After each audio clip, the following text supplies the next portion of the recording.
मृत्यु के बाद आत्मा का क्या होता है। नमस्कार दोस्तों, आज का वीडियो बहुत ही खास है, वेरी इम्पोर्टेंट है, जिसे आप सभी को ध्यानपूर्वक देखना और समझना चाहिए। आज का वीडियो हमारे और आप सभी के लिए जीवन में उतारने लायक है। तो चलते हैं और समझते हैं आखिर मृत्यु के बाद आत्मा का क्या होता है। तो सबसे पहले जानते हैं हमारे धर्म और ग्रंथों का क्या आदेश है। हमारे धर्म का कहना है कि आत्मा मृत्यु के बाद स्वर्ग में जाती है, जहां उसके पाप और पुण्य का न्याय होता है और उसके बाद आत्मा को उसका उचित स्थान दे दिया जाता है। दोस्तों, ये बात तो सच है कि मृत्यु के बाद आत्मा स्वर्ग जाती है और वहाँ उसका पुण्य पाप का न्याय होता है, और पुण्य पाप में जो अधिक होता है उसी के हिसाब से उसको जगह दी जाती है। ये बात हुई हमारे ग्रंथों की, जो सत्य है और सही भी है। पर एक खास बात जो कि धर्म और ग्रंथों ने हमसे छिपा कर रखी है, आज के वीडियो में हम वही खास और ज़रूरी बात कहते हैं जिसे जानना बेहद आवश्यक है। आखिर वह बात हम लोगों से क्यों छिपा के रखी गई है, जिसे ना आज तक किसी गुरु ने बताई है, ना ही कोई ज्ञानी ने बताई है, और ना ही आपको किसी धर्म और ग्रंथ ने बताई होगी। आगे चलकर समझते हैं। जब हमारी मृत्यु साधारण या किसी कारण से होती है तो सबसे पहले वह रुकने के लिए जगह ढूंढती है, भटकती है, घूमती फिरती है कि मैं कहाँ रुकूं, कहाँ जाऊं, क्या करूं, क्योंकि जिस शरीर में रहती थी वह तो उसने त्याग दिया, फिर जाएगी कहाँ। उसको रोकने के लिए कोई स्थान भी तो नहीं है, और वह 13 दिन तक लगातार रोती और भूखी प्यासी तड़पती रहती है और भागती रहती है। जिस प्रकार हमारी दुनिया है उसी प्रकार आत्माओं की भी दुनिया होती है, और वहाँ पर भी उन आत्माओं के राजा, मंत्री और सिपाही होते हैं, ठीक उसी प्रकार जिस प्रकार हमारी दुनिया में होते हैं। जो पुरानी आत्माएं होती हैं वे राजा होती हैं, और जो उनके बाद की आत्माएं आती रहती हैं वे मंत्री और कर्मचारी बनते रहते हैं।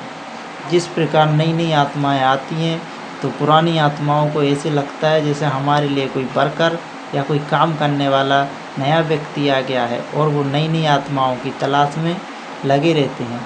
पुरानी आत्माओं को शक्तिशाली होने के लिए ग्रुपिंग करना पड़ता है, जिसे लिंक चेन कह सकते हैं या समूह कह सकते हैं, जिसका काम वो उन सब आत्माओं से कराते हैं जो उस दुनिया में नए नए मेहमान बनकर जाते हैं।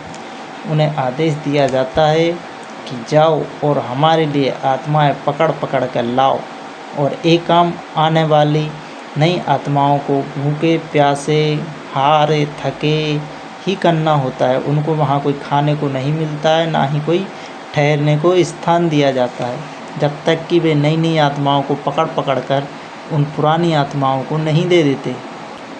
और यह प्रक्रिया चलती रहती है जब तक कि स्वर्ग की अदालत में उनका न्याय नहीं हो जाता, उनको उचित न्याय नहीं मिल जाता।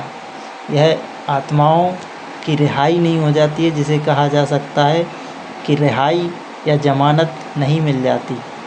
अगर वो आत्माएं नई आत्माओं को पकड़कर नहीं लाती हैं तो उनके साथ मारपीट और डरा धमका कर यह कार्य करवाया जाता है, और ना ही उन्हें कुछ खाने को दिया जाता है और विवश किया जाता है ताकि वे नई नई आत्माओं को पकड़कर ला सकें। यह काम ठीक उसी प्रकार से किया जाता है जिस प्रकार की किसी पागल खाने में पुराने पागल तो रहते ही हैं, साथ में जो नए पागल आते हैं उनके साथ दुर्व्यवहार किया जाता है, गलत व्यवहार किया जाता है। ठीक उसी प्रकार नई नई आत्माओं के साथ भी किया जाता है। इसलिए लोग समझते हैं कि हम मरने के बाद सुखी हो जाएंगे, पर ऐसा बिल्कुल भी नहीं है।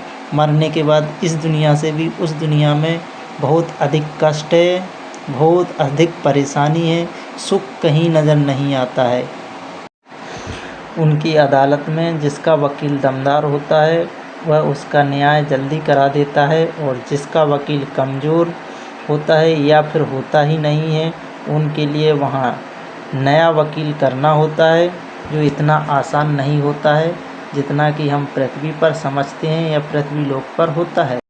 भाई हम तो पृथ्वी लोक पर पैसे देकर गवाही करा सकते हैं या रिश्वत दे सकते हैं, वकील को घूस देकर अपनी रिहाई करा सकते हैं, पर ऐसा वहाँ की अदालत में कुछ भी नहीं है, क्योंकि उनके पास वहाँ देने के लिए ना तो कोई रिश्वत है ना पैसे होते हैं। होता है तो अपना सिर्फ किया हुआ अच्छा कर्म, अच्छे धर्म और अच्छाइयाँ होती हैं, जो कि वहाँ पर वकील को दी जा सकती हैं। और जिसके पास ये सब नहीं होता है, उसे यूं ही भटकते रहना पड़ता है और नई नई आत्माओं को पकड़ते रहना पड़ता है और बुरी आत्माओं के चंगुल में फंसे रहना पड़ता है। इसके आगे का वीडियो जल्द ही आएगा दोस्तों। अपना प्यार हमेशा बनाए रखिए ताकि नए नए वीडियो बनाने का हौसला बना रहे।